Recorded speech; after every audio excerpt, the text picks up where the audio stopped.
Hi everyone, welcome to this episode of Beyond the Barclay. My name is Jez Davies. We are delighted to be joined by, or should I say with, Andy Cook this week. Hi Andy, how are you? I'm not bad. Thank you for having me on. No, thanks for coming. Not at all. And I should also mention that my co-host Morgan is also on the call. Thanks, Jez. Kind of felt like that the wrong way around, but yeah, it's okay. It's Andy, you can take over from me if you want. Well, I'm seeing this is my audition, so we'll see how it goes. A role reversal for a week, like great. So, Andy, if you'd just like to sort of introduce yourself to our audience, who you are, what you do, and perhaps sort of some stories along the way. Simply Andy Cook, head coach of the women's team at Norwich City. Been in and around the city and the club now for 7 months. Joined in July. Was previously at Newcastle United as a sort of joint head coach.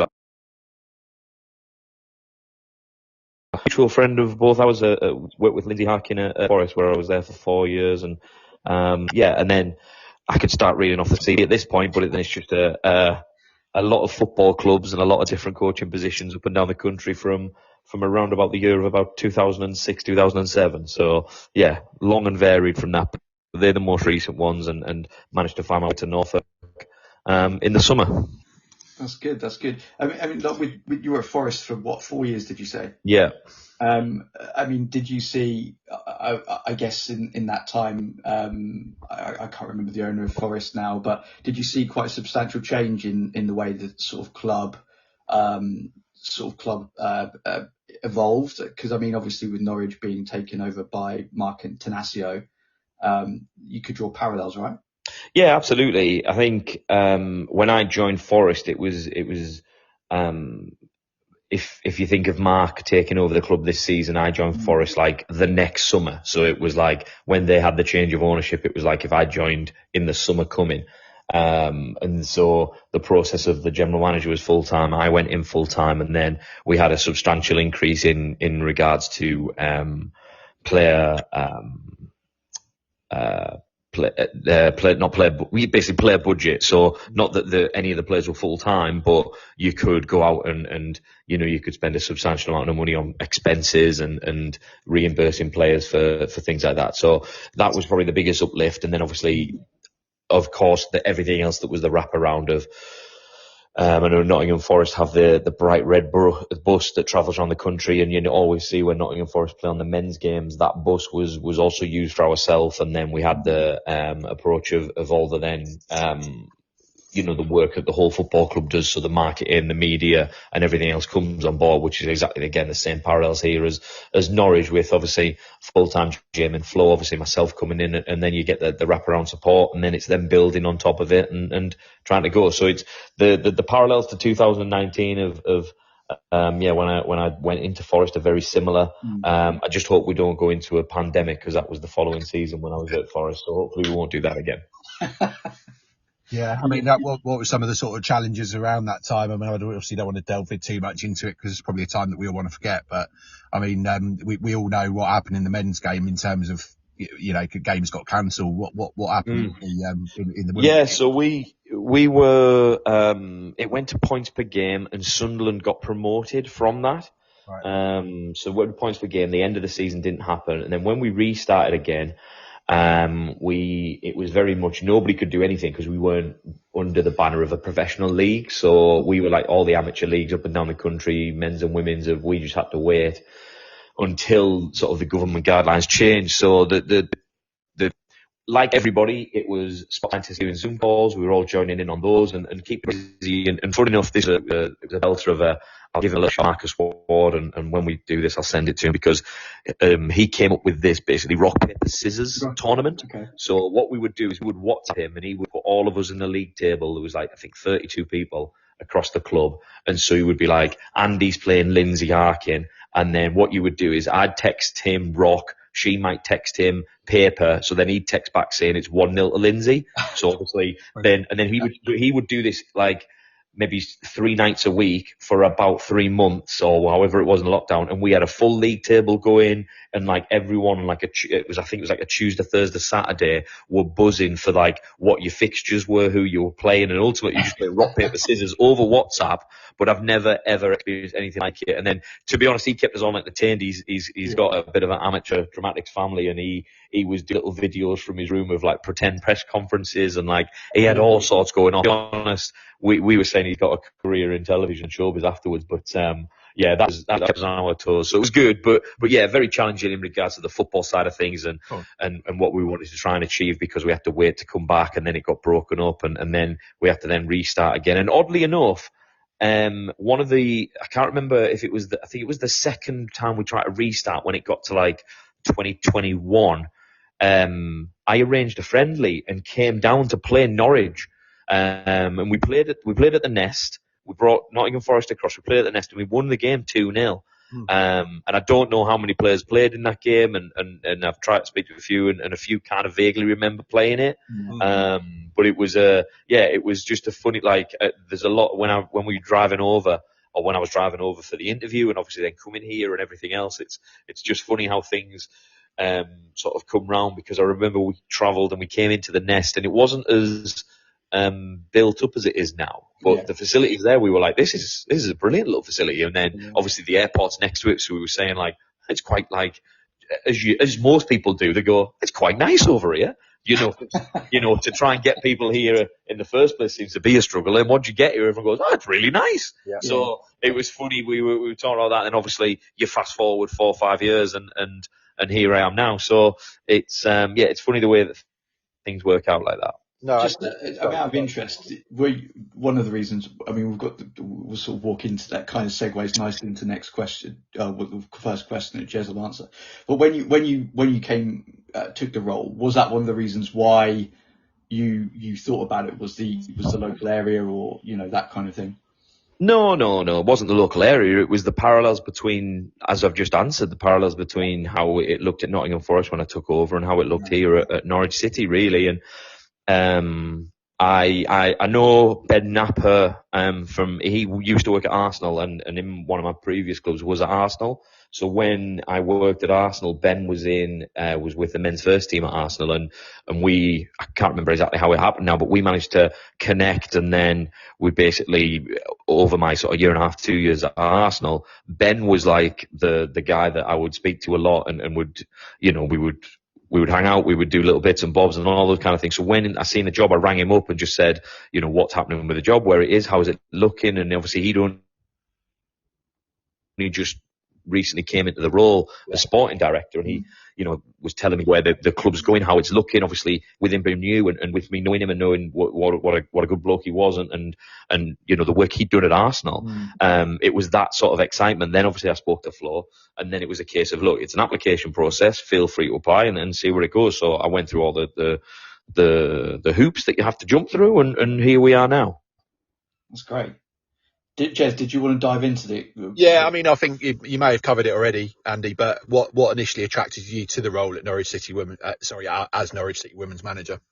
A couple of things, as I've mentioned there, the similarities between how it looked at Nottingham Forest and what I feel we could build, and how the structure of the club could be progressed, and I felt I had the experience to come and do that.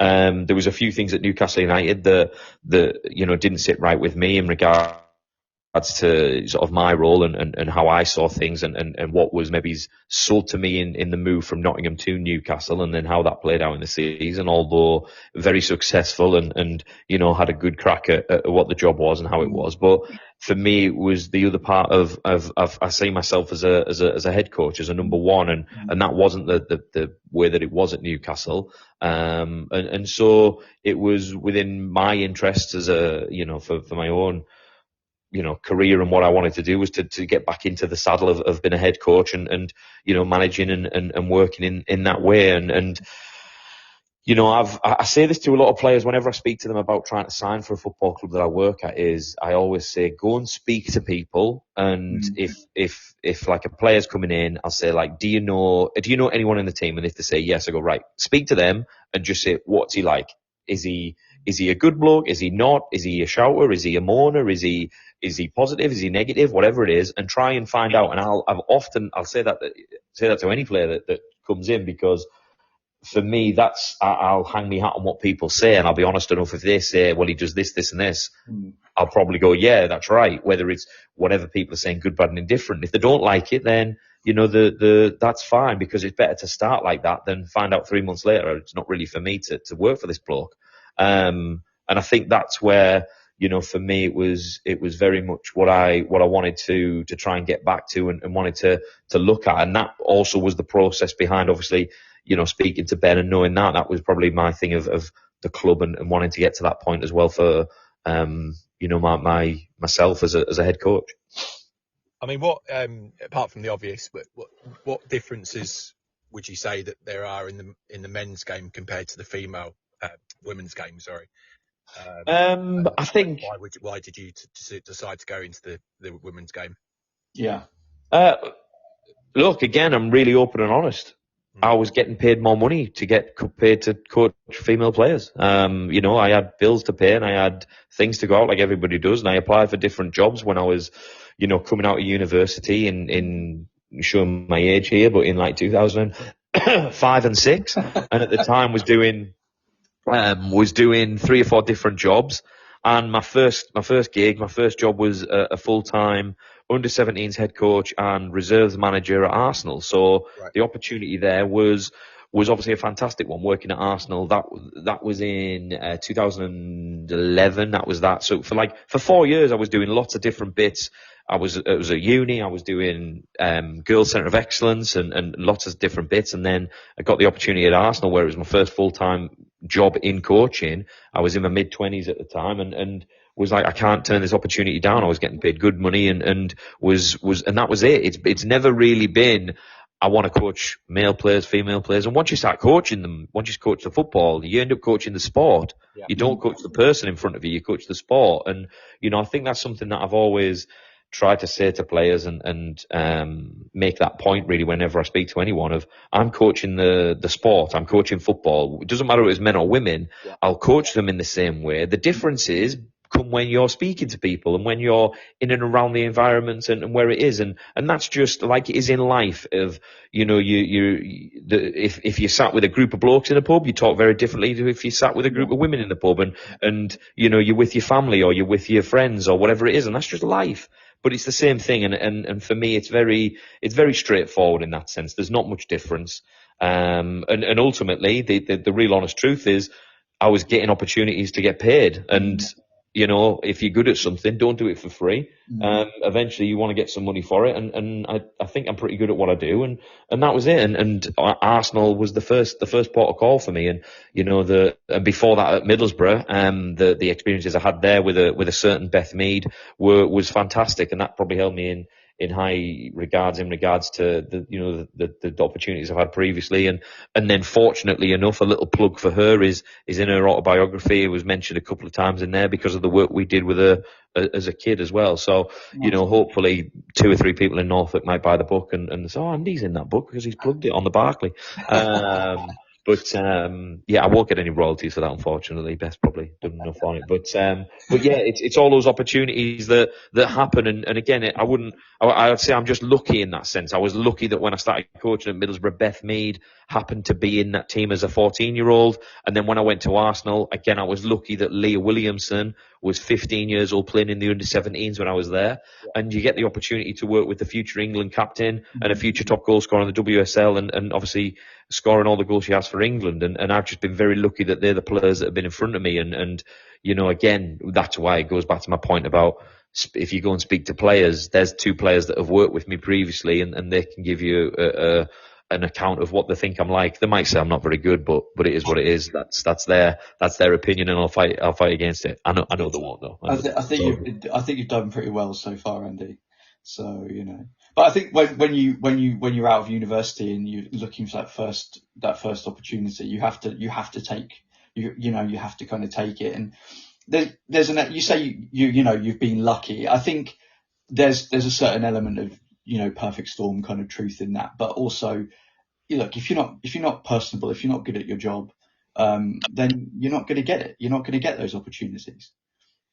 Yeah, I have to agree with that. It's something that I've worked on, and I'm big on that because my family, when they no doubt listen to this, so the viewership in the Northeast for this podcast will go by 150% once this goes out.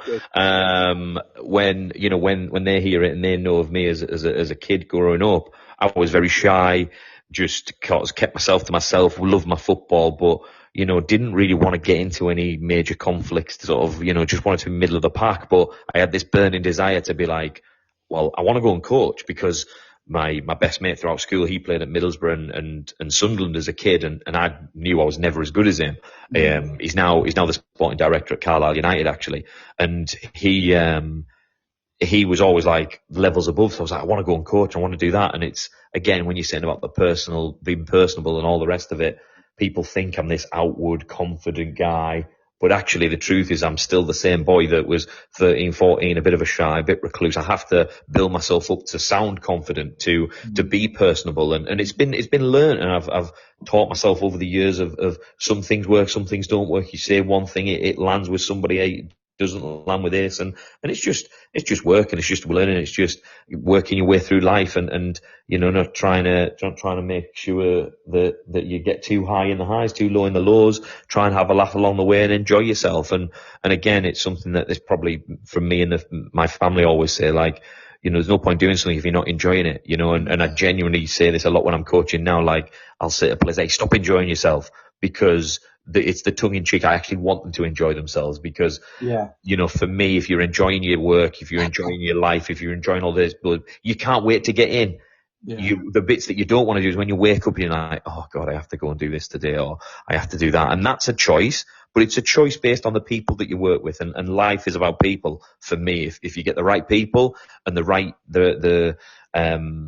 personalities around, it can work. And you've got to adjust, so you've got to adjust to people and they've got to accept you and you've got to accept them. And there's a lot of give and take. And I think that's something in the world now. You're not allowed to sit in the fence. You have to have an opinion on something. But for me, life is a very grey area. You've got to have those moments where you've got to accept people for who they are, and you've also got to, at times, you've got to stand by your own thoughts and go, no, this is what I think, but I accept you for this. And again, if you do that, I think you're in a nice place, because it's a good environment. It's an open, accepting environment, and you end up getting the best of it, and you end up enjoying your work. 100%. I mean, we sort of talked about that, didn't we, Jez, on a previous podcast with Drew Broughton, who used to play for Norwich, who's become like a fear coach. I don't know if you've heard of Drew, but he sort of mentioned about, having fun, trying to sort of coach players on being able to just have fun again and enjoy what you do, instead of, I mean, you can apply that to any, like you said, Andy, you can apply that to any form, like not just football, but just in life, right? That, I do this podcast because I enjoy it. It's given me a lot of fun, and, getting to meet different people from obviously different walks of life, yourself and other fans of different clubs and things. But if it's not fun, then why am I here, Yeah, and you even see it in the way that you've asked that question. Like, I can tell that you're passionate about it, and that passion leads to enjoyment, and that enjoyment then leads to me giving you more in depth of an answer and really wanting to give you something back. And it just goes then full circle, because then that gives you more enjoyment and more passion. And then it goes, and then all of a sudden you're receiving what you give out. You're giving out passion. You're giving out enjoyment. So I'm giving you that back now. If the questions, and I've done many of these in the past, where the questions are, so tell me how you play. It's like, well, yeah, you probably ask that to everybody. Like, I would imagine this now is taking a little bit of a turn from what you might have thought with the questions we're having. Yeah. But that's the beauty of life. Things happen like that. And that's sometimes where you can have the greatest plan in the world, but something takes your eye, and then you go, right, we're going to try this now, and we see where it goes. And if it doesn't work, all we do is we stop this podcast recording, we start again in 10 minutes, and we crack on again. But it's fine. Don't worry about it. It's like anything in life, is how you react. And that's another part of it. How you react to things is your choice. And you've got to deal with the consequences of those things. And you're hopefully doing it for the right the right purpose, the right time, the right manner, all in the right moment. And yeah, you're right. It's enjoyment, it's in passion. You give that out, you get that back. And for me, it's the worst thing in the world when you find something that kind of blocks that. If you find a block in that moment where it's like, don't do that. There's certain moments for a don't do that, absolutely, because you can't be like the Wild West, but it's knowing it's knowing what the don't do that is, and how that helps and doesn't help, and how that potentially can hinder things, and that's where, again, another thing for me is very much I'm very aware of what you say, how you say it, and who you say it to.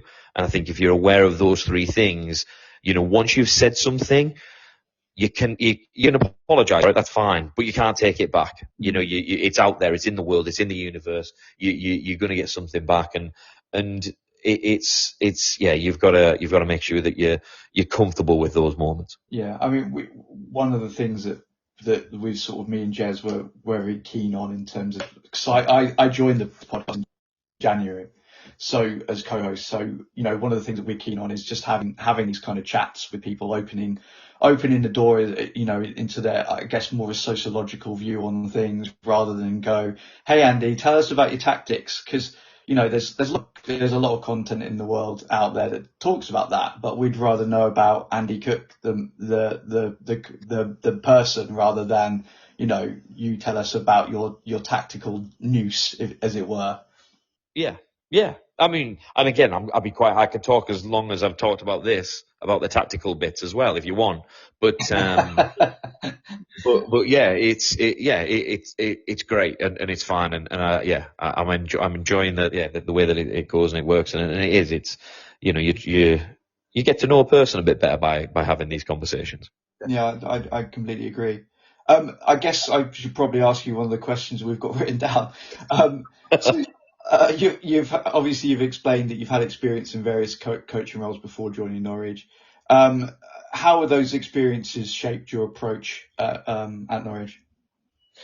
I think it's a case of using lots of different examples, and when they come up, I think it's knowing what's going to work and when it's not going to work. So, before Christmas, we'd had results that started off brilliantly. Then we'd had a little bit of an up and down. And one of the things that I often I've said it already about the way I think about things in life, is don't get too high and don't get too low. Allow yourself to celebrate, but also allow yourself to have a moment of annoyance or anger or whatever it might be. But you can't stay in those moments. And one for me is this: when a football match is played and you're on the receiving end of a draw or a loss, that's when you find out who really has an opinion. Because whenever there's a loss, whether it be Carrow Road and you're watching the blokes, on the Barclay, or you come into the Nest and you're seeing us play, or anywhere else that I've been and worked, and then as a fan of, been at many football games and then everything else in the past, as soon as you lose,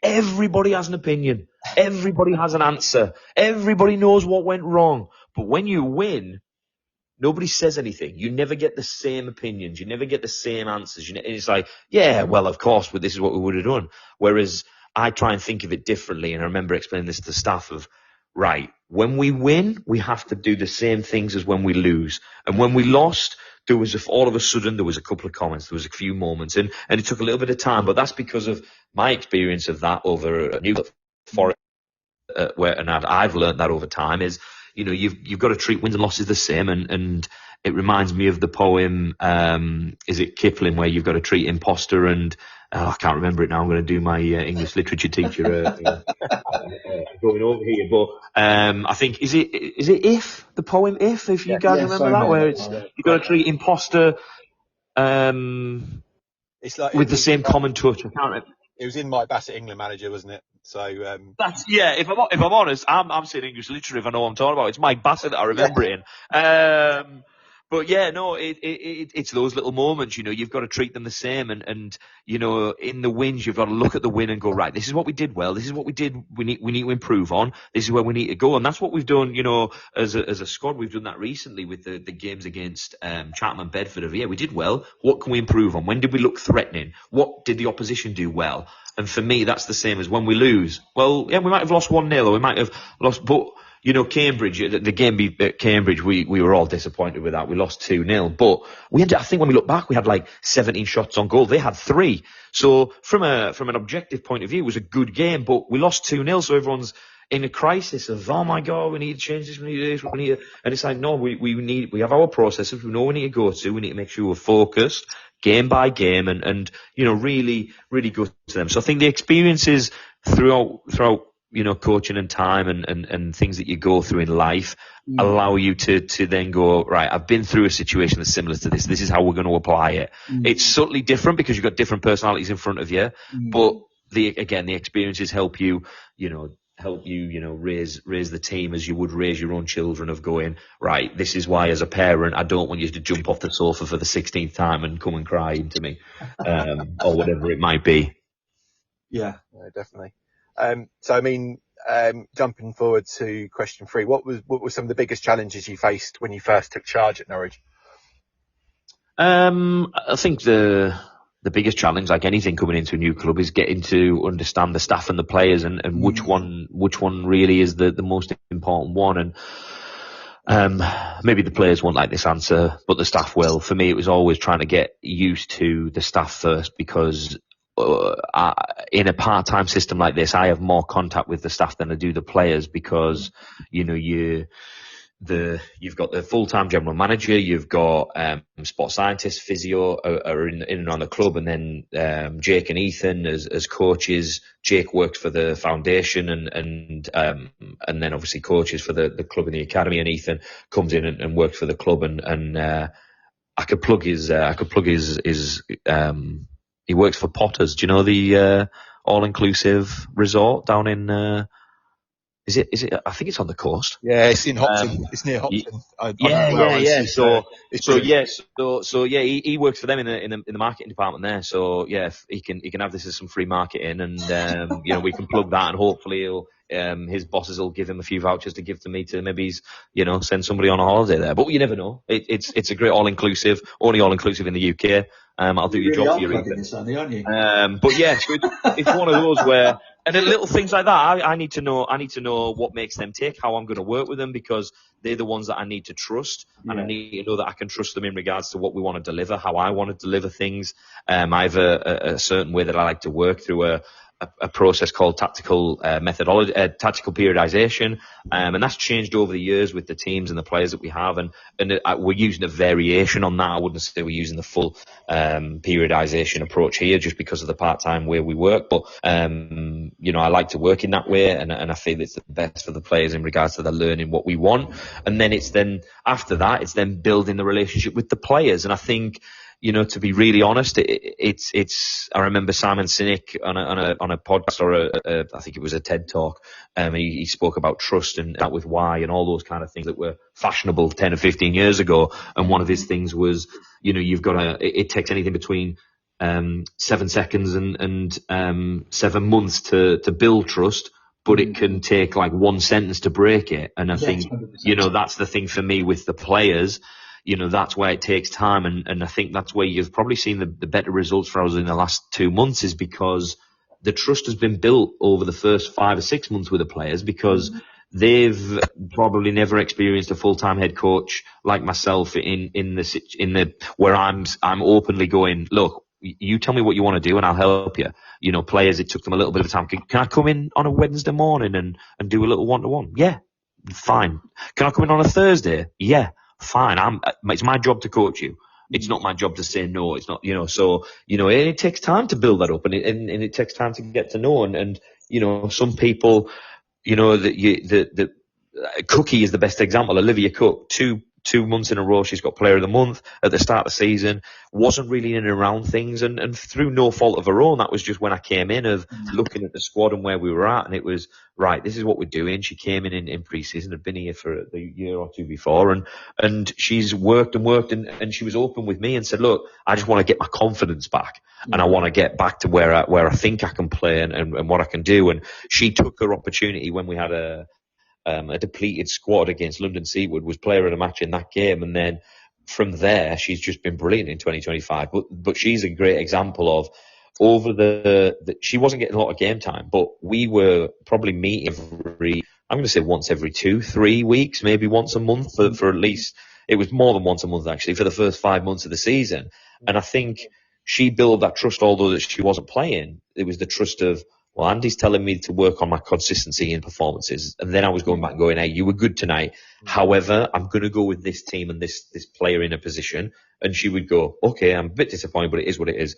You've made the call. But when the opportunity came to start, she's been in, and for me, she's been the best player we've had for 2 months now in regards to the consistency, and that's been one of the things that we've been working on. But that's where it started in regards to the intricacies of first coming into a club, and that's always the biggest issue, really, coming into a club, of getting to know people.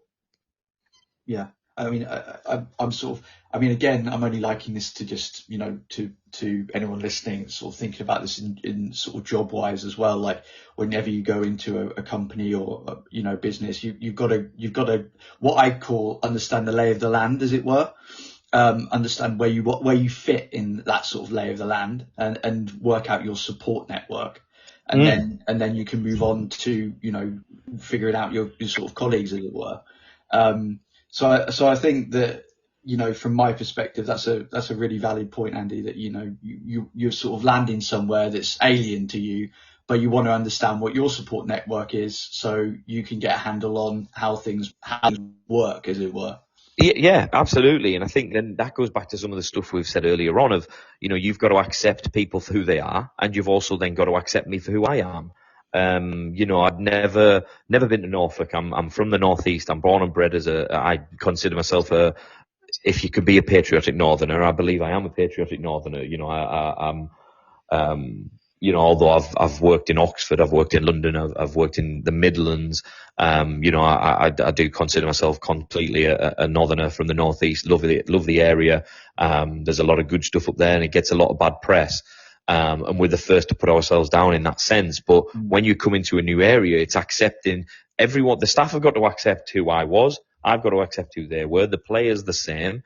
And the phrase that you've used there, the lay of the land, I think is a great one of, you're just trying to work things out. And I have my own little ways that I like to do things. You know, I'm sometimes I'll come across like I'm not taking things seriously, and I'll be laughing and I'll be joking, but my God, that's if that's the way that you're going to think about me, you're doing yourself a disservice, because I'm watching everything that's happening. I'm making a note mentally about how somebody looks, how somebody talks, the way that they move, and it's a funny thing. Again, I used to do like again, as a kid, I used to mimic my family and like almost do like sketch shows in a certain way, but I've found that I can mimic people very well, and again, that's just watching and just and noticing things. And sometimes you can be sat silent having a look at things, or sometimes you can be lively and you can be a little bit loud and, like you say, not taking things seriously, but you're taking in the information that's coming back. And you know, that's something that I've always thought of. And then the other side is just a personal thing for me.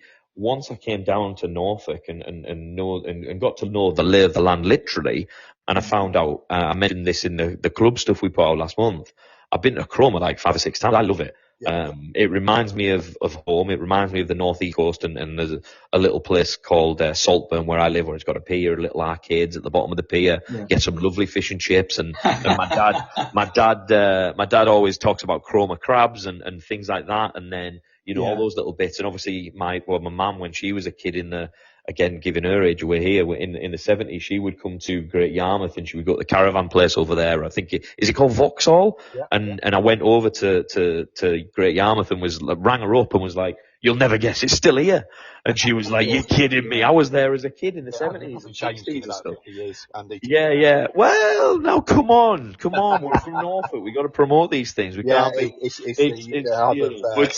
But no, it was good, and the kids came down, and I showed the kids around Great Yarmouth and all those little bits, and it's great. There's so many good things, and I think it's the same around every part of the country. Everyone that, you know, the ones that you've just done. When you live somewhere, you give it a little bit of a battering, don't you? A bit of a pace, and it keeps you level-headed. But when I'm coming into it, I'm telling these, I'm going, Cromer's lovely, and I know like a few of them were like, Joe, I've not been there for ages, but with you saying it, I'm like, actually, it's brilliant up there on the North Coast, and you know, and all around there's loads of little bits. So, and again, that lets me, for me, that then. It just shows me that, I think it shows me that it shows the people that I'm working with, like, I'm here to try and learn about the area, to enjoy it, to get to know the area, and be a part of the community that's around, and be a part of it. I've done that everywhere we've gone. When I was at Oxford, with the history and everything that's in and around the city there, that was fantastic. And going around to like Blenheim Palace and in and around those kind of places was brilliant. He is there, but again, loads of bits that I would go to. We would go to the cricket, and the sport within Nottingham as a city is. I didn't think it was so big, but it's huge. They've got the ice hockey, they've got now the netball there. Obviously the cricket, the rugby team's not big, but they do have one, and they've obviously got the two football clubs. So it's wherever I've gone, I've always tried to sort of jump into the area and be wholehearted in I want to find out about the area, get to know it, because that also helps when I'm speaking to the players and the staff. I'll often say things if someone misses a shot and it goes over the fence here at the training ground at the Avant training ground, that like if it's going up, and like I'll just get to know players. So like we've got Wyndham just over the way, so if they hit it over the thing, I'll go, bloody hell, it's got to land in Wyndham, and they'll go. Obviously, as a northerner, I was calling it wide handham or whatever we say, but I wasn't saying it properly before I came down. But it's landed in Wyndham, and everyone goes, oh, like just those little things, and it's a daft little thing, but people go, oh, you do know the area. I'm like, yeah, I don't just sit in my room and not look around. So that's good. We could do we could do a whole 2-hour special on Chroma. To be honest, it's something we've talked about before. I mean, I live in Hertfordshire now, and people say to me around here, "Oh, I'm off to Norfolk next week." I said, "Go to Chroma because it's brilliant, and you can get some nice fish and chips up there, as you said. Mary Jane's, by the way, is the I like Mary Jane's. Yeah, nice. Yeah, I think. Is it number one? Number one on the corner? Yeah, people told me about that one as well. Yeah, so it's. I've had 2 or 3 sets of fish and chips up there, so it's great. Whereabouts in Hertfordshire? That's where I live when I was. I'm in Nebworth. Oh right, nice. Yeah, I drove past Nebworth, but wasn't. I was in and around the University of Hertfordshire. So you're like sort of Hatfield way, was it? Yeah. I played snooker in Hatfield, so yeah, I know Hatfield very well. And nice. The Eight Bells pub, which was very famous for being a Charles Dickens stop-off pub. That one. Yes. Yeah. So I guess looking back at your time so far, the 7 months, what has been your proudest moment with the team? The last 2 months, to be honest, have been the proudest that I've felt working here. I think, and the results are the results. We've done one, and we're all pleased with that. But as a personal one for me, it's just been, as I've said there, I've really and truly felt that as a group of players and staff, we've really built the trust in regards to what we've tried to achieve and what we wanted. And I remember after I think it was the Sudbury game where we made 7 changes on the night, and I'd kind of rolled the dice a little bit with my selection because we had a great result on the Sunday. I made 7 changes, and whenever you make that many changes, it can always be a little bit tricky. But it was for me going, look, I've been saying for a good couple of weeks, I trust you all, but I'm going with somebody else. So it was going, right, here we go. Here's an opportunity. And you know what? We didn't get the goal within the sort of the first 80 minutes of the game, but you've got to earn the right, and that was something I'm big on as well within every football match is you earn the right to play first, you get the ball down, you do try and create chances, and you do want to keep possession, but you've got to earn it. And sometimes some teams want to fight and battle. Well, if they're going to fight and battle, we've got to match them. And then if we can match them in that department, we're going to then play. And I think we did. And then again, Cookie came on and got the goal. Tash came on, Holly came on. The front 3 there were excellent. Freya came on and made the pass from the 10 position. And it was, we had to adjust a few things. Eloise took a knock that night as well, but we managed to get through it, and to get the 1-0. It really showed where we were from the game at the weekend, the Tuesday night. To get 6 points in those 2 was brilliant, and we actually had the weekend off for the first weekend since we started. So it was, everything came together nicely. And I remember saying to Flo that this sort of 72 hours has been exactly what I thought we could achieve when I seen the group in pre-season, when I seen the group in some of the friendlies.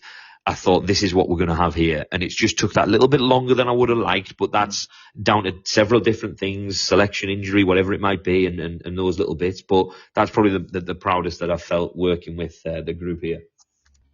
That's good. I mean, so I get, you said there about having that kind of, sort of, it may have taken longer than you'd liked. Do you, as a person, feel that,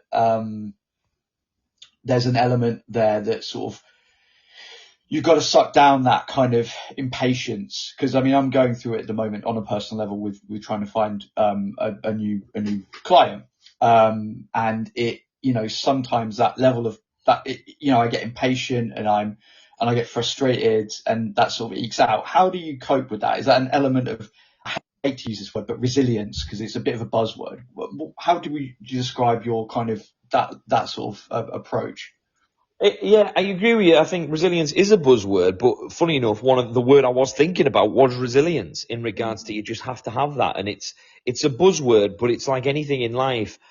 Back in the 70s, 80s, dare I say the 90s, you built up resilience, but you didn't know you were building it up, because you had those little moments of whatever it might be in the world, in life, in your little moments where you were building up resilience. And you know what the thing that, the biggest difference I would say in the players that make it to the very top level and the players that and this is in the boys academy, or whether it's in the women's game, the girls game, is the resilience. Because you've got to, if you have everything your own way throughout life, one, it's boring, and two, there's no, like, how do you know if you want it? Do you know what I mean? Yeah. If you get knocked back, if one of the boys here in the academy, they're just through there having a lunch, if one of the boys in the academy gets told at the end of the season, look, it's not for you, what they need to reframe that as is, it's not for you at Norwich. It might be for you at Ipswich, dare I say it. It might be for you at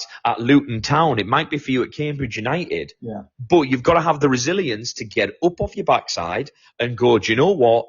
I want to play football. I wanted to play for Norwich, but I want to play football. I want to be there.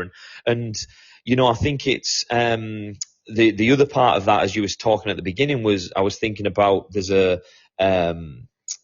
little video that did the rounds with Tom Hanks, and he's in I don't know if you ever see the videos of I think it's called the Actors Studio, where they have like 5 or 6 big actors around a table. Yeah. And there's a question given to Tom Hanks of what advice would you give? And he talks about,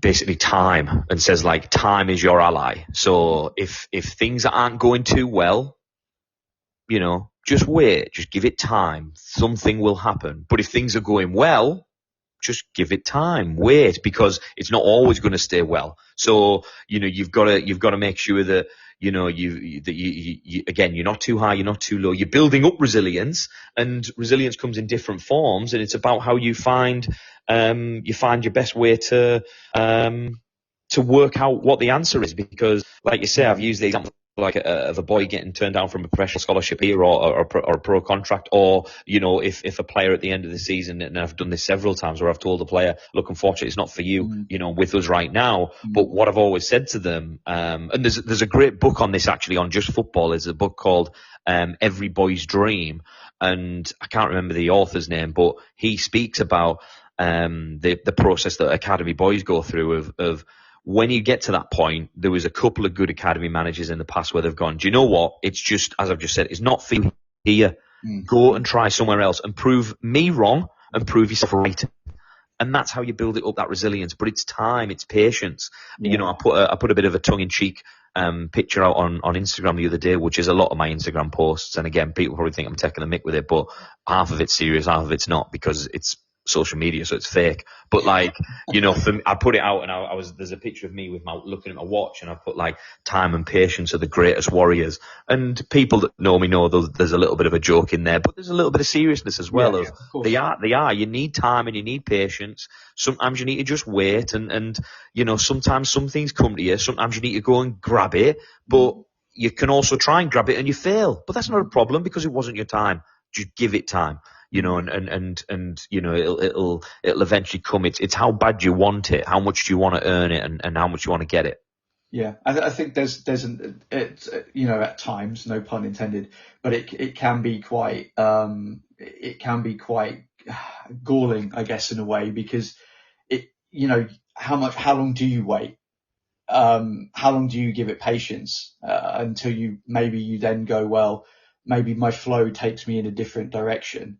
Something personally I'm having to kind of learn at the moment. But yeah, it's patience is a really I've learned recently that it's something you really have to work on.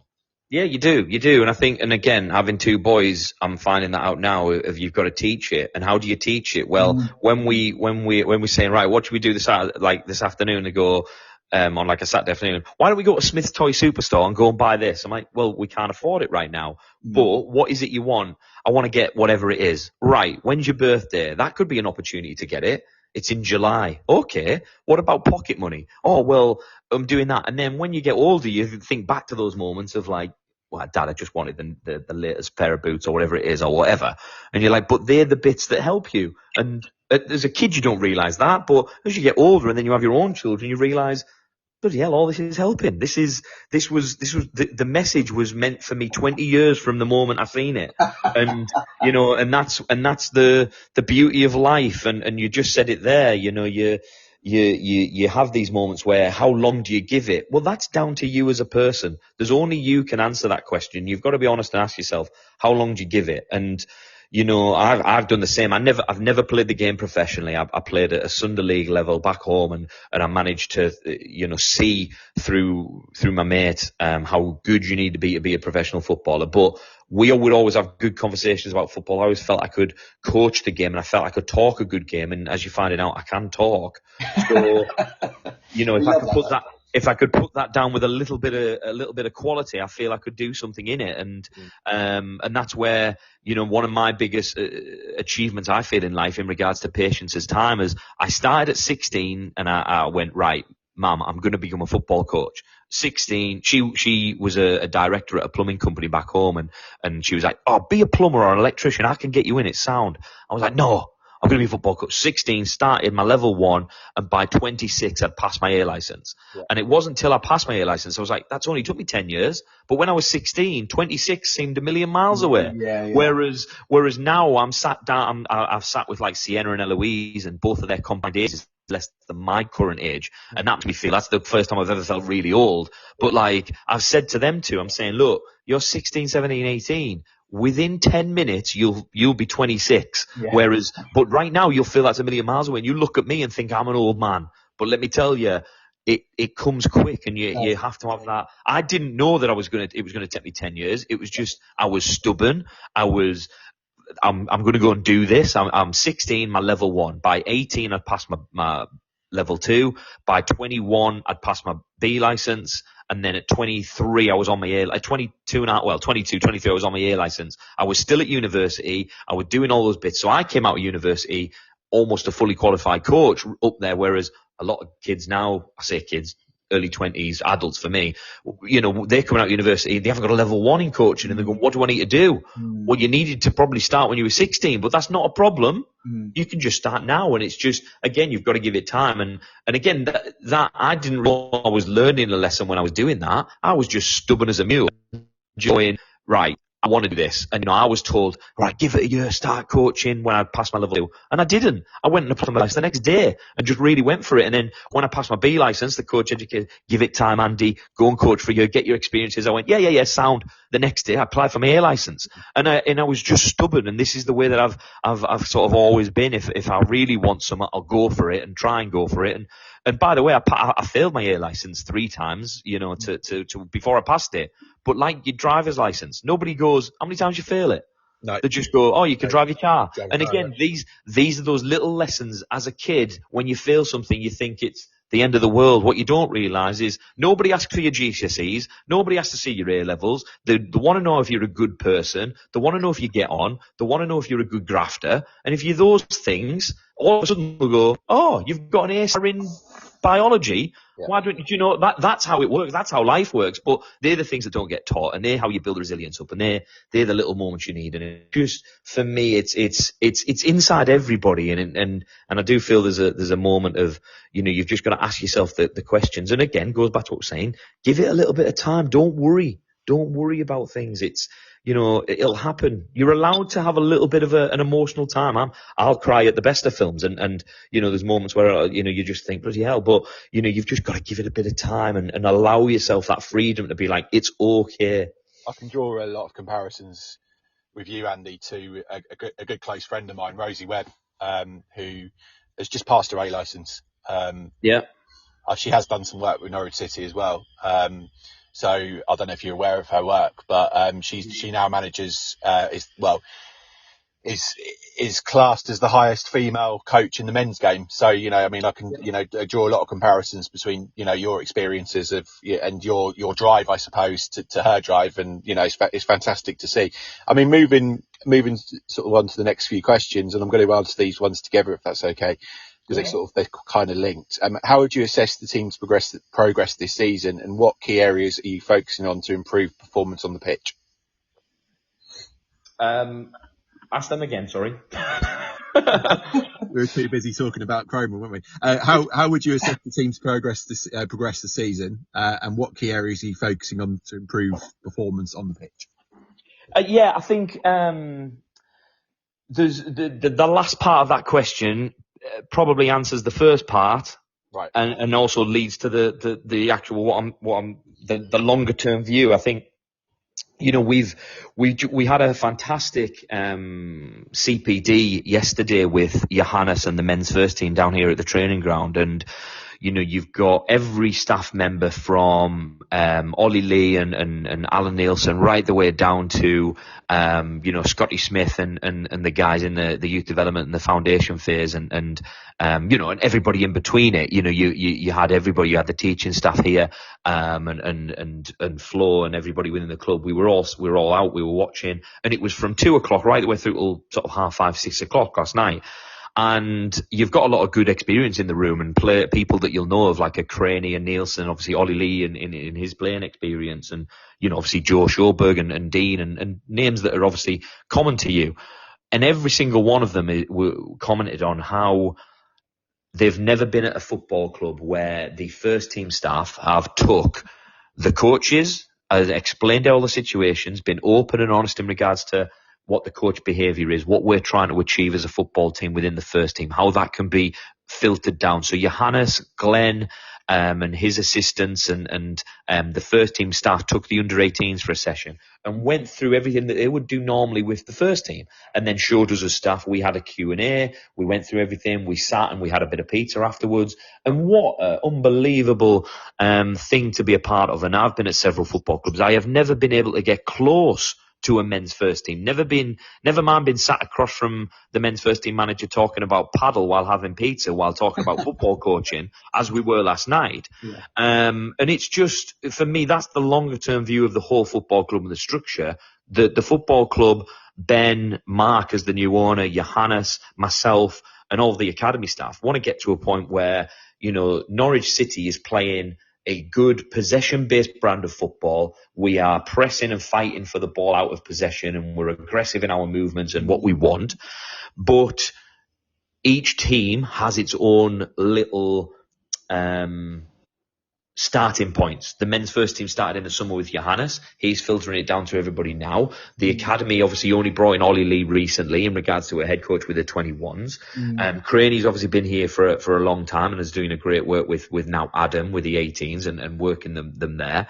And then myself with the women's side, we're trying to do little bits and looking at what, the youth section does and how we work things. And that leads to where like I say, the second part of the answer is there's so much that we want to try and achieve, but we're literally in the first 7 months of that work. And if you look at a Manchester City and the profile that they have in regards to how their academy works, how their first team works, how the women's team works, and the profile that they have, that's took them 10 or 15 years to get to that point, and probably even more if you think that was probably started when Manuel Pellegrini took over the men's side there. And you look at cultural, just icons of the game of like Barcelona's, Real Madrid, they all have a certain style and a certain brand. And I know that's something that is the long-term view, but in order to get to that, you've got to put in little building blocks in regards to the processes, the things that you've got, the infrastructure. We're in our infancy in the women's side. None of the players are contracted yet.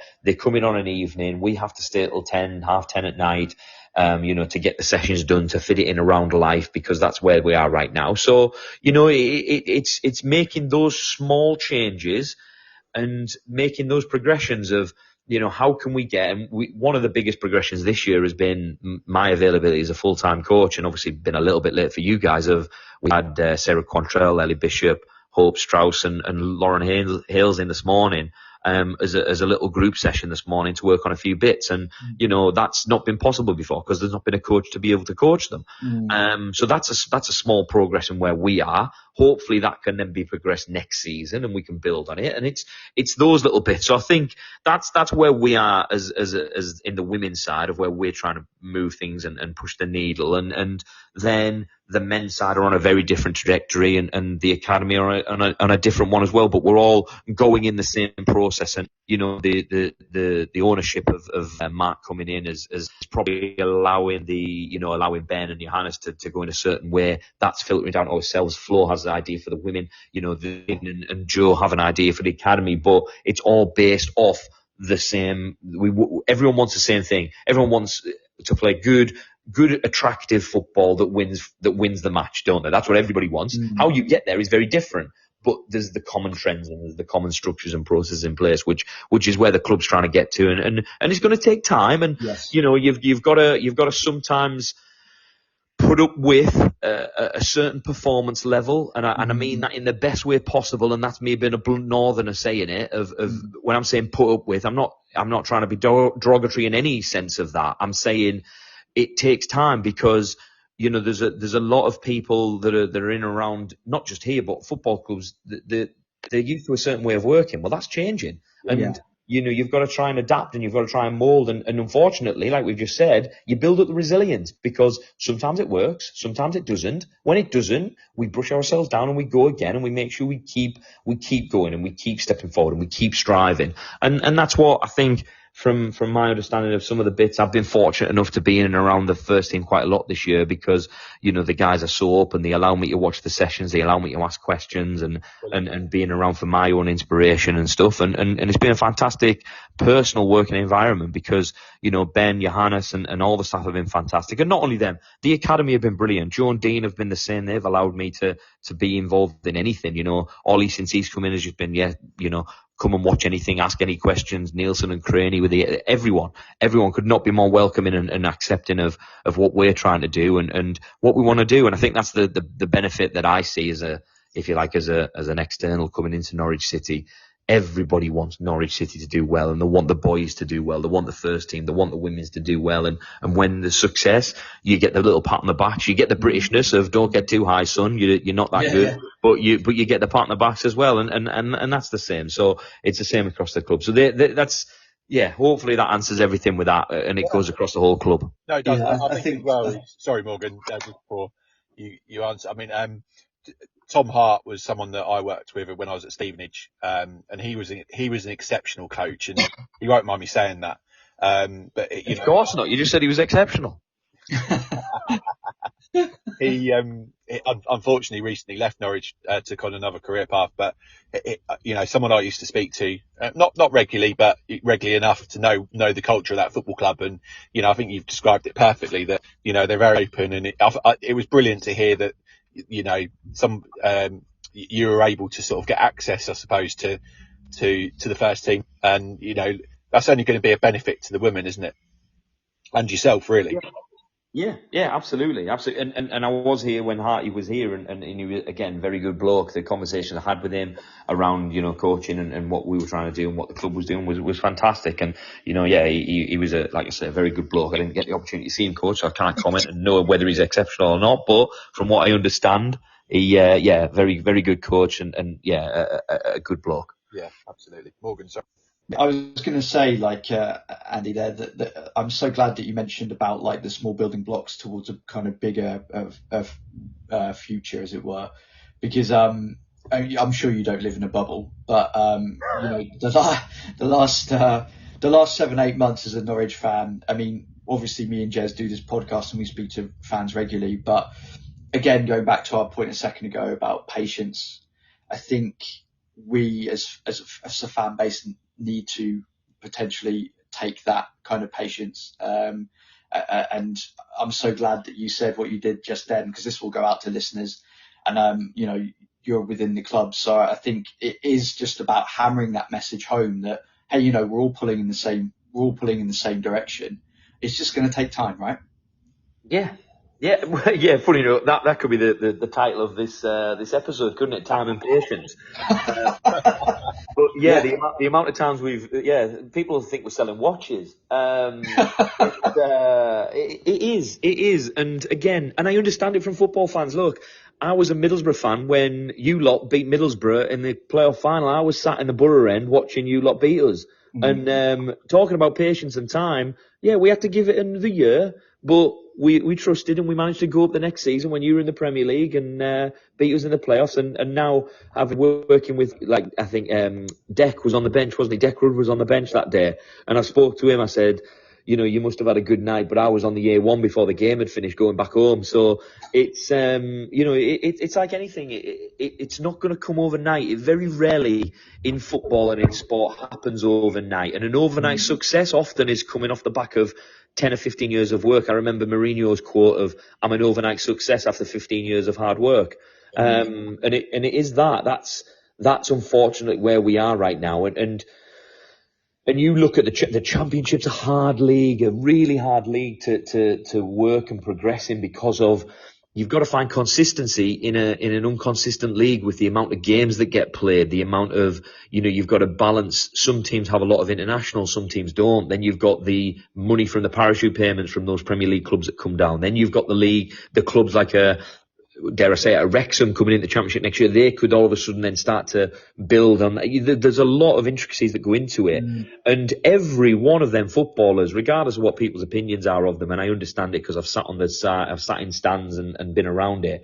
They're very good footballers. If the fans could come and watch the boys train here, in the week, they are very good footballers. But when you go onto a pitch on a Saturday in front of 30,000 people and the opposition do something that you might not have thought or planned of, because they have their own right, they're allowed to plan to play against Norwich City as well and try and Matt Boer out the game or try and do whatever they do, it can be very difficult. And it's sometimes having that appreciation, I think, of it takes a little bit of time. Equally, you pay your money. I think you're allowed also to come in and pay your money and go, look, I want a little bit more as well. And I think there's got to be, again, like I said at the very start, there's got to be a balance. There's got to be a balance in life.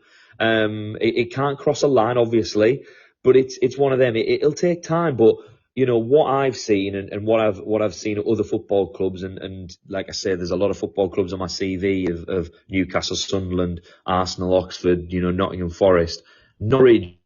The quality that is in the football club and the structures that they have in place, it's in a very, very good place right now. So I think if anything, it would be enjoy the good moments. Yeah. Don't get too downhearted in the bad moments, and trust that the success will come. Yeah, I appreciate that, and I'm sure some of the fans listening will as well. And then there'll be the ones that will go, "Hey, he doesn't know what he's on about" as well, which I appreciate as well, which is all fine, which is absolutely fine. We're still waiting for our online abuse, which is inevitable. It's in the post. It's coming. It's coming. Just bringing it back to women's football though. How important is the club's investment in women's football, and how is it helping the team grow? Well, it's like we've just said there within the men's game, I suppose. It's essential. You look at the way that the WSL is moving now. The conversations that are coming out of the league, and I won't get drawn into that regarding the league structure and stuff. But that's where it's at. You're talking about budgets in the WSL of well within the millions now, and you look at the within 10 years. I mean, I remember when I was at Arsenal and I was helping Laura Harvey prepare for Champions League games with Arsenal. There, of the reserves were playing against the first team, and at Arsenal their playing budget was nowhere near. It might have touched on $500,000 back in an early thousands, whereas now it's within the tens of millions, and players are earning a good living from it, which is only right, because they're going through the same processes as any top line athlete and player, and it's only a good thing. It's only going to move things in the right direction. It's going to be good for the people of Norfolk. It's going to be good for the players and the young girls that are just starting. And you've got to look at it. I always have one eye on this of And again, probably my age of experience, but you look at the likes of like Toddy, captain of the team at the moment, she's coming to the end of her career. And you know, although we had a joke last night and I said about us being a young squad and I said, aren't we a young squad, Toddy? She's like, yeah, we're definitely young. And you know, Toddy's at the wrong end of her 20s, I think. But she's looking at it and we and her have had conversations.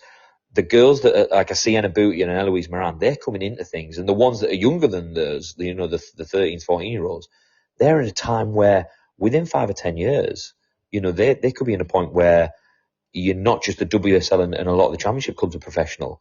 You've now got Nottingham Forest, Burnley, Rugby Borough, you've got Ipswich. They're all full time and they're in tier 3. Well, that's not too far away from where we are. It's one league away, and you know, you've got to start to invest, and that's where clubs will slowly make the changes, but it'll be a slow process in regards it'll take to 2 to 5 years of slowly investment. It's not just Norwich, it's across the country. And when I was at Newcastle, I made this point to the players. I said, you know, if we don't win the league, we were the only professional side last season in the Northern Premier. If we don't win that league, other clubs will look at it and go, look, the investment in the football side doesn't work. Newcastle were full time and they didn't get promoted. Well, fortunately, we got promoted with 11 points. We were full time. We had an excellent set of players. We had a great group.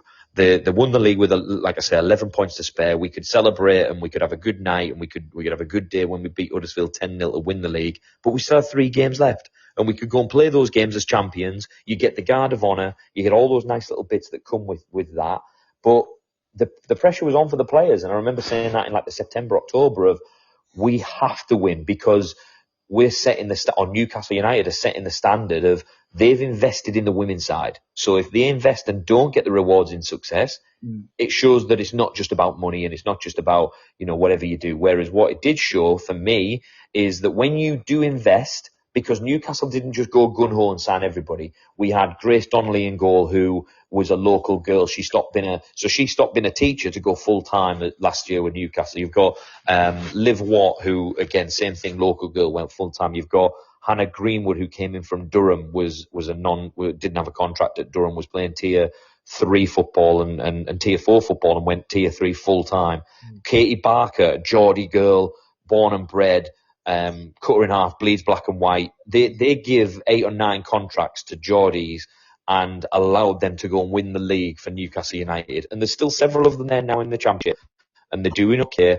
And that's where I think, you know, if clubs really look into what Newcastle did, that's where the success is. Because what you do is you invest in the people. And what those girls did, for me, shouldn't be hid away. You should be proud of going, Newcastle United invested in their women's side. It wasn't just the big money from the ownership and everything else. It did help, but they didn't just go and buy the league. They literally give contracts to players that were in tier 4 and said, you go and work full time as a football player for a full season and see what you do. Well, they won the league by 11 points. They did bring in footballers, obviously, as you always do, to improve. But they're still there. Katie Barker's still playing week in, week out. She's a Geordie girl from Wallsend. You know, it's the story that the Geordies love, and that's what I think, you know, eventually a club like Norwich City can do, because the amount of footballers that play in the higher levels that have come from Norwich, obviously Lauren Hemp being the biggest one, the football club should look at that and go, we need to do everything in our power to get those players back. And I know that Flo's doing that. I know the club's doing that. And I know that there's players like Sienna Booty and Eloise Moran and other players at the football club and some of the younger girls that we've seen come in and train with us that are going to be the future of Norwich City. And Norwich has always produced good footballers, male and female game.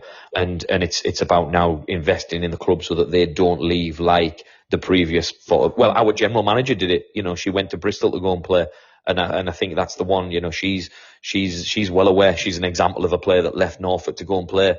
Well, let's keep people in Norfolk. Let's make them play here, and let's show everybody what Norwich is all about. I think having that facility to do that as well, isn't it? And that's what I think. You know, in a nutshell, but proper, that's what you said. But I think it's a testament and a credit to the work that Flo's done over the last 2 or 3 years since she's been with the club, but equally since you've been at the club, Andy. You know, you've certainly seen, or I've certainly seen a level of professionalism go from, you know, where it was. And that's no disrespect to the previous for the previous manager. It's just what you brought in. So, congratulations with that, and long may it continue. And I mean, on that, Andy, what are your long-term ambitions for the team? The long-term ambitions is to get us out of this league and to get us into the next level, into Tier 3. I've had a small joke saying, for me, as I travel back to the northeast, it'd be better if we're in the Northern League than the Southern League. But that's just my experience of travelling on the roads. I think geographically we'd be in the Southern League. But that's the long-term ambition is just to make sure that we progress and we get promoted. And I think, regardless of how long that takes in regards to a season or 2 seasons, that's always the long term, to get promotion. And I think that's regardless of wherever you are, whatever football club, and you should want to win the league, you should want to try and progress, you should want to try and get promoted. The short-term goals are the ones that really make that happen, and focusing on the individual players, getting them playing. Olivia Cook being the example, Sienna Booty, Eloise Moran, Holly Kennard, those players that we've had this season that have really stepped up, and that's because of the work that we've done day to day, been present in our minds, in the work that we're doing, focusing on what's happened. What has happened in the past doesn't matter. We need to learn from it. We need to then move on, and then we're focusing on the next moment, and we're only as good as what we're doing at the moment in the present time. And then you've got other players. I know me and Flo were talking about this the other day, of, you look at Millie Davies, she was a centre midfielder, and I've come in and looked at a physical profile and gone, you can play at fullback, I think. And she's gone, I'm happy to give it a go. Let's see. And she was, she was one where she said, I would consider myself now a fullback. And she's been fantastic for us in that position. And again, those are the little moments and the little bits of, she's worked and learned and listened to what we want of from a fullback. And she's been brilliant. And a good example of, I left her out of the Sudbury game. And she was like, can I come in on the Wednesday morning and do a session? And because I didn't play on the Tuesday night, and a tongue in cheek, I was saying, please don't say you're going to bring me in and then just have a go at me for not picking you. She went, no, but I will do that if you drop me again. No, she didn't say that. She did say that. But again, it shows the level of professionalism that Millie has. Millie holds down a very good job. She works, Monday to Friday in a job, but then was like, look, I've got time. Can I come in and do a session? I then can go to work. And that's the level of professionalism, the level of dedication I'm working with. And it inspires you to go, do you know what? Yeah, I'll come in at 8 a.m. after we've played on the Tuesday night to come and do the session with you, because, you don't, it's those little moments where, why would you try and shun that and go, oh, no, I want to lie in? Well, no, get your backside out. Go and help Millie for an hour or an hour and a half. And after that, we're sweet. So they're the little bits. They're going to continue to be the long-term things, working with the individual players to improve them. But then longer term, can we get promoted eventually, and can we work our way through the leagues? And also as well, the one that will be coming around is obviously then just, making sure that we're getting more and more people coming to watch us play. Yeah.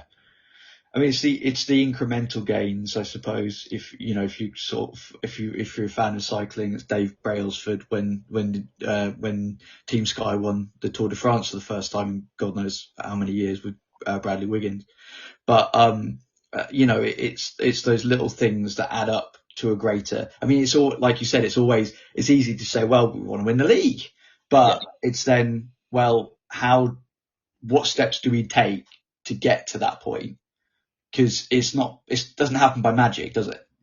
No, it doesn't. And I've used her already, but Olivia Cook, she hasn't all of a sudden become the best player that we've got at Norwich City. She has worked and worked and worked for 6 months with me every week going, sorry, Cookie, you're on the bench today, or sorry, Cookie, you're not in the 16. And then she's then got her opportunity, she's took it. And it's not magic. It's, there's another quote that I seen. My brother sent me this, and it was, the moments of magic are in the times that you're not working. So those little moments where you're just daydreaming, you're dawdling, they're the moments of magic that you really can, get and better, and you can improve. And the example I've just given there of Millie, she could have, pardon me French here, she could have bitched and moaned, and she could have, come to me and been like, Andy, I played brilliantly on Sunday, you've not even put me in the 16 on Tuesday night, but she took it like a professional. She got on. She came and supported the team on a Tuesday night when she probably could have just been like, you know what, I'm just going to chill at home and watch on Twitter or whatever and watch Alex Beadnell's tweets come through. And, you know, she could have done that. She does an excellent job, Alex. And, you know, make sure that she's there. But she was there. She was working. She was like, can I come and do a session? And yeah, she was brilliant on the Wednesday. She's done that. And that's exactly the kind of people that you want and you want around, you want to work with. Because again, you'll do anything for anyone that's willing to you know, push themselves in that way. And that's ultimately how you get promoted. That's how we got promoted at Newcastle. That's how we won the league at Nottingham Forest. That's how we won the double at Nottingham Forest, because we had a group of people that would come and would get on, and the environment that the players had between them was fantastic. Individually, I would coach them until they allowed me to just until they wanted me to stop talking, because they were willing to listen, to learn, to get on. And again, different environments, all different environments. Newcastle, Forest and here, all different environments in their own way. But the common theme was the players would give everything to listen and learn and improve themselves. I suppose that kind of leads nicely. You've done this before, Andy, haven't you? It leads nicely into question 9. So, how do you see the women's game evolving? And where does Norwich fit into that future?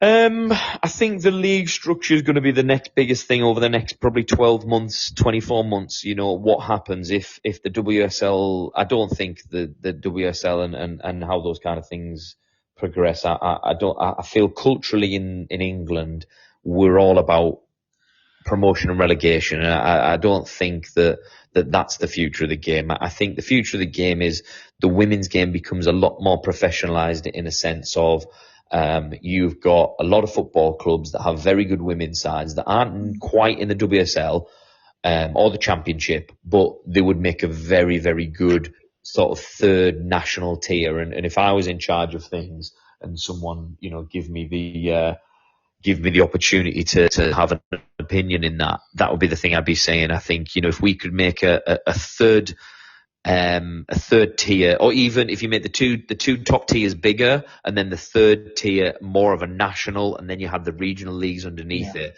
I feel as a pyramid that would be an excellent structure, because of the way that you could, you know, you'd have promotion and relegation across all like 3 tiers, and then you've got the regional leagues where we are at the moment in tier 4. But then on top of it, I believe a playoff system in Championship, the National Premier is, and then also the leagues below. I do believe a playoff system in those leagues, it just adds a little bit of drama, it adds a little bit of jeopardy, and I've spoke about this several times on different things of, again, this is like I've said there, I've caveated this by saying this is my opinion, not one of Norwich City Football Club. If we had that, and looking at it as a fan of football, when a team is 8th in a 12-team league, they can't get relegated and they can't get promoted. So with a playoff in, if they could then get to within the top 5 or the top 6, whatever it was, and say the 6th to the 5th to 2nd, or the 6th to 3rd, whatever, however you want to work it, is like a playoff system of some sorts. All of a sudden, the game between, say, the team that's top, who running away with the league, and the team that's 8th, who can't do anything, is a very different proposition. And the team that is maybe 7th, 8th, or 9th, or 10th is a very different proposition. And as a player, you're going, well, we can make the playoffs here. We put a little run. We haven't had a great season, but we put a run together. We can nick in the playoffs, and we can still get promoted. You know, and like happens in the Championship, in the men's Championship. And I feel that that's probably the trick that's missing, which would then filter in to supporters' engagement, you guys in regards to, like, look, anyone that does any podcasts on just women's football in any of the national leagues is talking about one up from, 6 leagues. So there's 6 promoted teams. That's it across 6 leagues. It's very, very tough to get out of any of these leagues.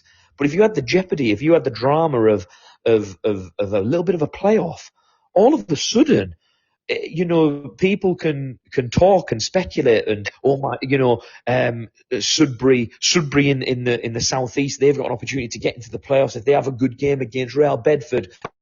put Bedford at stake, and then that's going to affect Chatham and it's going to affect Norwich, but also it gets them into the playoffs. And then,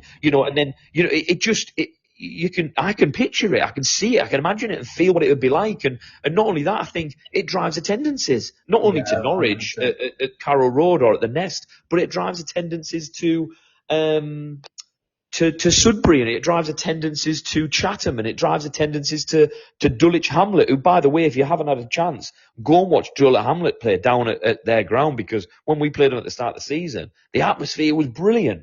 And I think I've been to Dulwich many times. Brilliant. But Jez doesn't want to go because he says it's too cool a football club. I don't disagree with him. I do think it is that. I think the left winger in the women's team is a DJ. It's phenomenal. She's a DJ Monkey. Get her on Spotify. She's decent. But anyway, you'll start to get the fans in, and you'll get more fans in because there's a little bit of something to be like. You don't get to March and the league's done. The league will be done in May properly because people are still fighting for it. And, having that jeopardy, having that drama, that's why we watch different things on TV, because it's drama. Well, that's why my kids are just getting back into wrestling at the moment. So that's becoming a bit of a thing back at home. But the wrestling has made its money from drama. It's obviously, it's a scripted drama, but it's drama nonetheless. And it's the same as the Premier League now. You've got so many podcasts in the Championship, the Premier League, because of the playoff system, because of the way that the league is almost a two-tier league within the Premier League. And then you get the outlier that could, the English pyramid allows a Leicester to go and do something once every decade or whatever it is. And I think that's where the women's game needs to go to. That's where it should be going to. And the second part of that is driving the attendances, because once people start paying more money to watch, once people start putting entertaining football on, once you get a little bit of drama and support and everything else, that's where you get the real increase. And you just got to look through your history. If you look at women's football in the 30s, 40s and just before it was banned, they were filling stadiums around this country, of 30, 40, 50, 60,000, people going to watch different people around the country play. So it can be there, it can happen, but you unfortunately have to change a cultural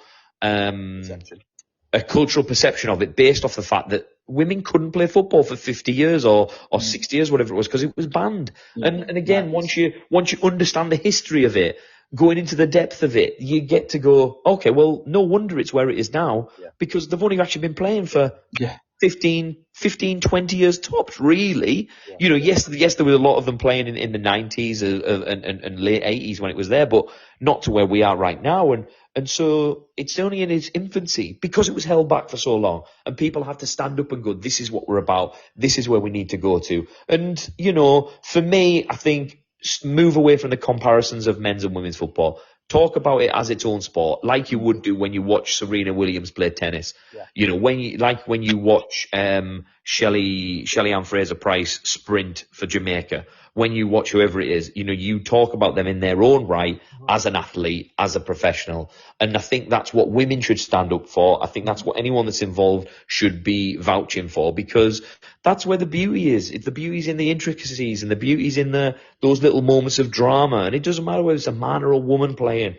It's about the drama of the football and enjoying the spectacle of a good, entertaining football match. And if you don't like it, don't watch, but don't say anything about it. I think that's a bigger piece for another day. But that's just my opinion on things. I don't like Coronation Street. My mum watches it, but I just leave the room and say, look, I'm not watching it. Or whatever it is. If I'm round, I'm going, right, I'm leaving now because I'm not getting it. That's absolutely fine. I'm allowed that opinion. But same as Love Island. I'm not a big fan. People watch it. But hey, if you want to watch it and enjoy it, you like the drama of it, do it. Enjoy it. But I'm not going to watch it. That's absolutely fine. I'm going to be quite happy in my little corner doing whatever. Sorry, I think the other thing is as well is the kickoff times. I think the kickoff time at Sunday at 2:00, not the majority, but a big target audience of people that would probably go and watch Norwich City Ladies are playing at that time. So, what do you think about that? Could kickoff times be changed, for these more professional outfits to get more women that would be playing at that time to watching the games? Yeah. I mean, if you think of it, so I've just said, okay, men's and the women, I'm about to compare them. So who's the idiot? But what I was going to say was, if you think of like boys football, they predominantly play Saturday mornings. Yeah. Most boys football, Saturday mornings, as in the young kids, where my boys play, or like a Sunday morning, or like a Sunday afternoon. Whereas men's football was always Saturday 3:00. Now that's slightly changed, but there's that many people go and watch men's football, that doesn't change. It doesn't affect it. There's like when I was under 15, 16, 17, boys football was Sunday at 2:00. I think it's the same thing. But you men that play football, the blokes that still think they've got a bit, that still play like tier 5, 6, 7, 8, whatever it is, they'll play Saturday 2 and 3. So they'll miss a lot of the men's football. So there's that comparison in that men's football thrives even though there's a lot of men playing football still. Yeah. Well, I think women's football can thrive even though a lot of people do play. However, in order to grow it, do you change the times? Do you put games on a Friday night? I know the WSL with Sky Sports, everything, you put games on a Friday night or a late Sunday evening or a Monday.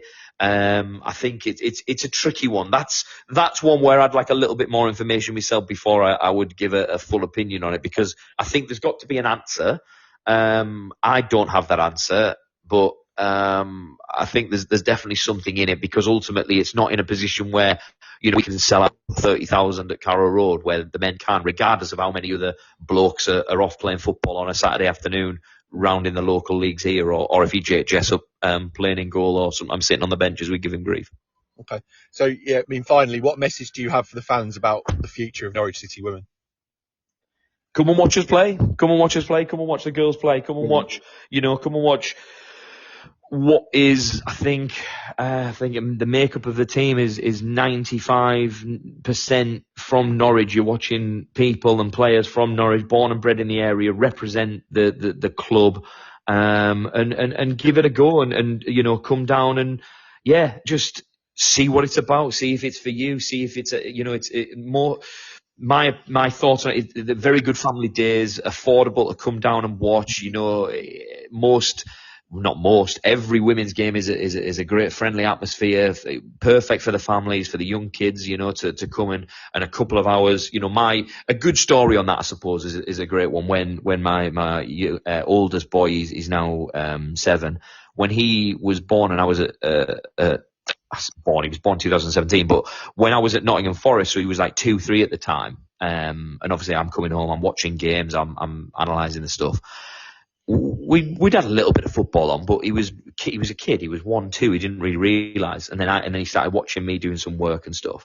Yeah. And then there was a game on a Sunday afternoon, and I can't remember who was playing. It was probably Man City, and he was 3.5, 4, and he made the point. Well, it was 3. It was about 3 and a bit, and he went, "Dad, can men play football?"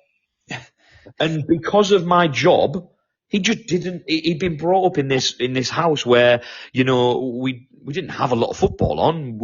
I was usually working or wasn't, whatever, and when I wasn't at home, the football probably wasn't on. So it was in those moments, and he said, "Dad, can men play football?" I was like, "Yeah, men can play football." And I had to almost explain to him the opposite of what a lot of girls will probably have to do, because he's seen his dad work with women. So he was like, "Oh," and then since then he's got the bug, and he's playing, and he now has the usual stuff of, whatever. But he's been brought up throughout his life of he just seen his dad working with female players, working with women, appreciating that women play football. And his actual question was, "I didn't know boys could play."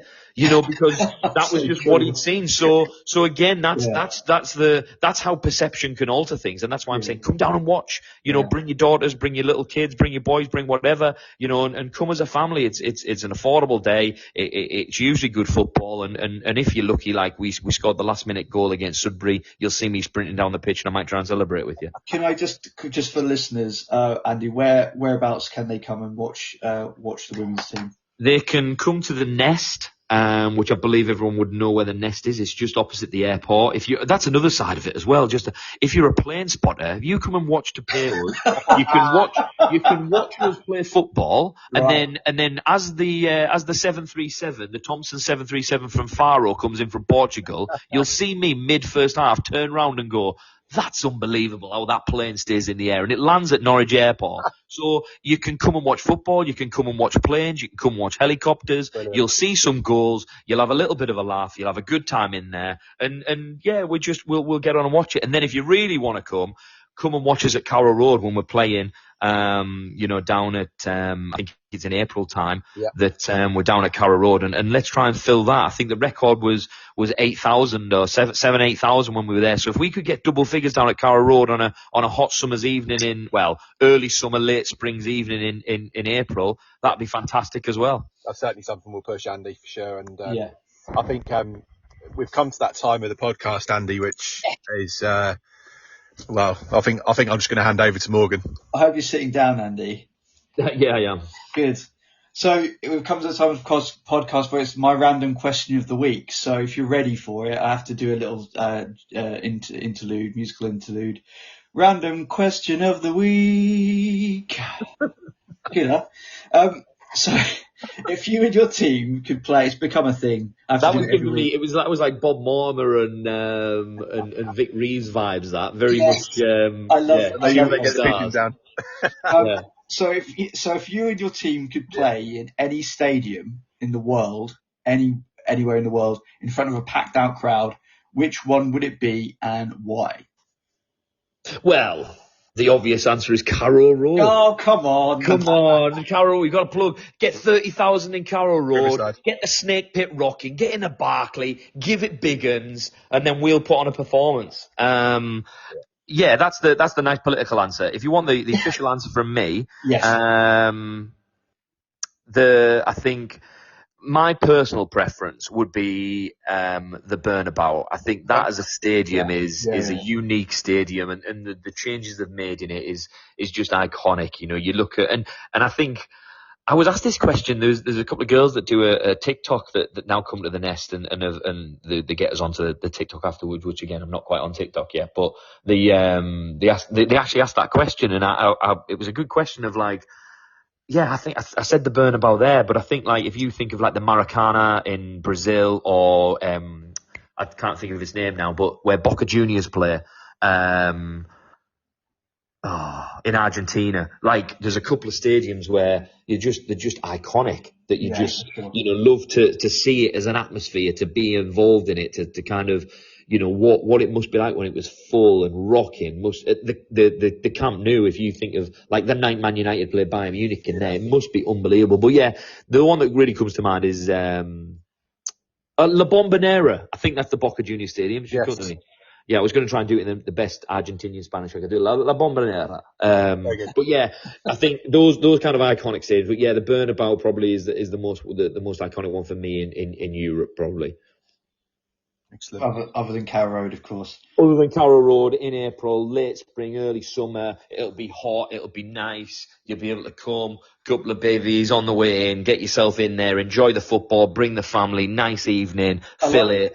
Get the Snake Pit rocking. It'll be perfect. The weather down here is superb. You need to come and experience it. Watch the women play. We'll put on an absolute show for you, and then we'll get the business, and then we'll enjoy the night. Fantastic, Andy. Thank you so much for coming on. Thank you, Andy. My pleasure. It's been a pleasure.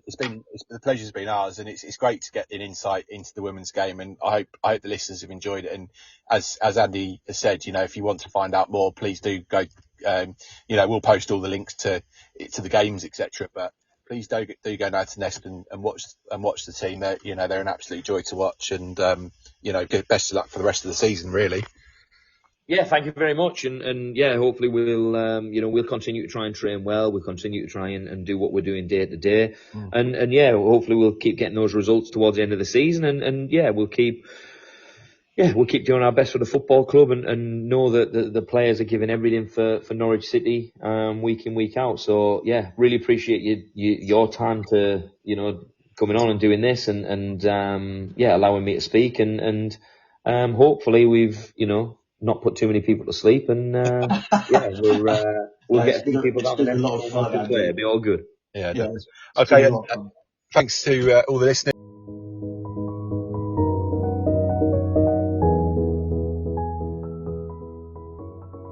That's it for this episode of Beyond the Barclay.